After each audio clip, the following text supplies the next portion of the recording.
Hello, and welcome to another episode of UEN PD TV. In this episode, we will discuss 10 tips for attending a virtual conference. We've got a couple of conference pros to help us prepare for attending a conference virtually. I'm talking with UEN trainer Jamie Gardner, who's prepared 10 tips for virtual conferences. Well, Jamie, I think all of us are a bit more used to conducting meetings online. We're doing this episode virtually. But attending a half or full day conference is different than having a 30 or 60-minute meeting. So what are some things we can do to prepare for spending a few hours or a good chunk of our day as part of a virtual conference? Yeah, Jared, thanks for having me on the show. And that's a great question because there are a lot of things that we can do to make it a better experience. So my first tip is to choose a good location. If you're at home and you want to join from your couch, make sure that your family or even your furry friends won't be a distraction. If they are, then you might consider a home office or a den or another quiet place. And if you're using a laptop or a mobile device, make sure you have a sturdy place to set it down. You're not going to want to hold it on your lap or in your hand the entire conference. It's uncomfortable for you and a distraction for others when your screen moves around a lot. Well, and speaking of interruptions, that takes us right into tip number 2. Keep your mute on, unless it's your turn to speak. And I think we've all gotten better at this, but this really should be the first thing you take care of when you join online. And the next thing you should do is tip number 3, which is you should have your video on, unless told otherwise. There's a couple of things this does. First off, it will help the presenter to see actual people in the session. It's hard to do a presentation if it feels like no one is there. And next, it will help you be present and get more out of the session. Active participation equals active application. Passive participation equals passive application. Yeah, you're spot on with that one, Jared. And so for tip number 4, let's talk about appearance because it's best if you have your video on. So make wise clothing choices. This is a conference that's attended by your coworkers and your professional peers. You probably want to avoid anything too casual or inappropriate for the workplace. But you could have shorts on or sweats and no one would know. This is true. And for those of us that work from home a lot, I feel like we've mastered being professional from the waist up and having some shorts or sweatpants on the bottom. So that's a great tip there as well. And part of your appearance, though, if you're having your camera on, is going to be your background appearance, and it's so important. So for tip number 5, choose a good background. A background with minimal distractions is best. So a plain wall or a wall with a few decorations is ideal. And if that isn't possible, then choose a virtual background, but be careful what you choose because some virtual backgrounds are going to be distracting and they don't always cover up your real background. So my tip with virtual backgrounds is to try them in advance. And once you choose one, don't change it in the middle of a session. That's so distracting. Yeah, that's a great tip. Finding the right background can be fun, but it shouldn't be distracting. Yeah, let the fun be prior to the conference instead of in the middle of the conference. Well, tip number 6 is a lot of these platforms have ways you can participate without speaking using nonverbal feedback. Most have a way to use reactions to raise your virtual hand when you have a question, provide feedback like giving thumbs up, or notifying the presenter they need to slow down or speed up. Yeah, so Jared, most of these platforms that you use for a virtual conference are going to have a chat feature as well that you can use. So what do you think is the best way to use the chat as a participant? Yeah, we don't want to interrupt the presenter. That being said, if we have a question or we would like something clarified or have been asked for comments, the chat is one of the best features for online participants to interact in the presentation. And if you're presenting, using the chat can be a great way to engage your participants.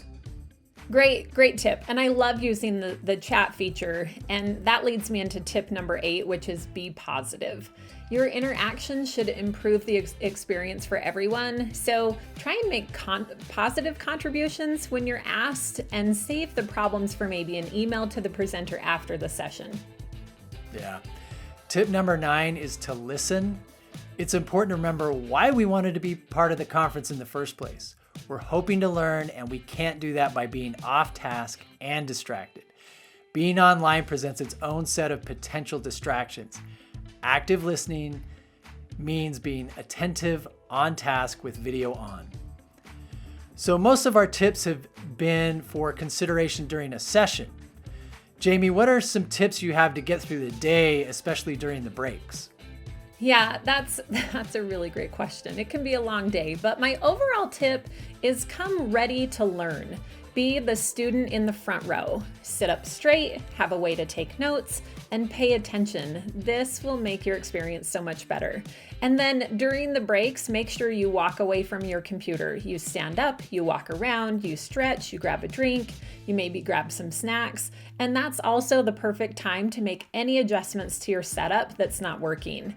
And then make sure you're back in your seat and ready to go for the next session. Yeah.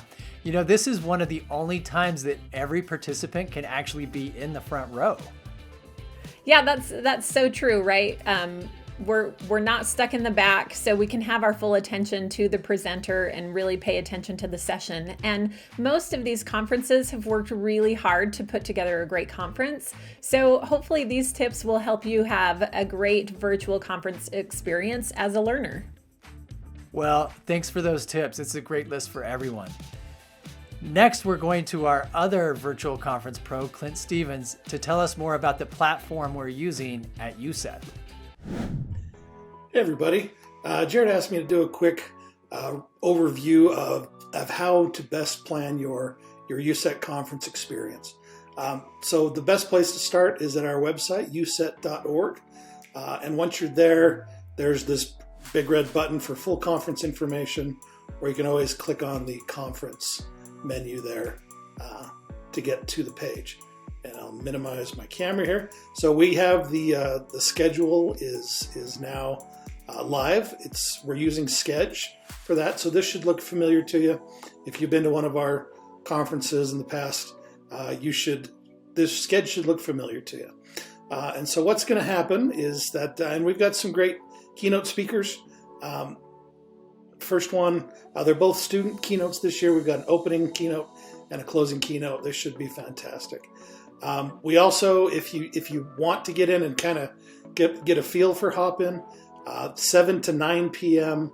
on Friday night before the conference, we'll have some rooms set up so you can get into Hopin and hang out with some other educators and get your questions answered, things like that. So just looking through the schedule here. Once you're registered through Eventbrite, and we release the tickets, you'll be able to set up your schedule. If something sounds good, you just check the box next to it. You can check more than one, but just hover over each one and you get a little the description for the session. And if it's something you want, click Add to My Sketch. And then once the conference is going on, you can just come here and choose your schedule or log into sketch.com and just look at your sessions. But once you found a good session for you, we'll have 6 different sessions throughout the day, about 20 options during each session. So we've got a wide array of topics coming up. But this one looks interesting to me. This Clint Stevens guy is presenting on Canvas and using video, recording embedded quality content. So what you can do is click on that session, and once I'm in the session page on Sketch, there'll be a link here, a button that says Video Stream. And so once you click that button, that'll take you over to Hopin and get you right at the session. It's not live yet, so as an event organizer, I can click Preview, so you won't see that little screen. It should just take you right into the session, and you'll be asked if you want to share your audio and video. And with Hopin, we can have up to 9 people sharing their audio and video.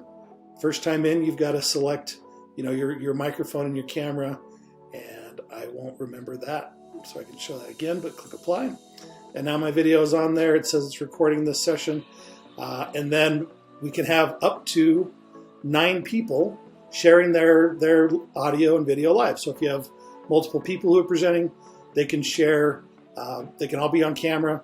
If some people want to come in to this area, to the live participation and ask a question, they can do that. We can just have up to 9 slots. The presenter can also screen share. You can mute yourself there or turn off your camera there as well. Or if you want to share your screen, you can click that, share a YouTube video, share your screen while you're presenting.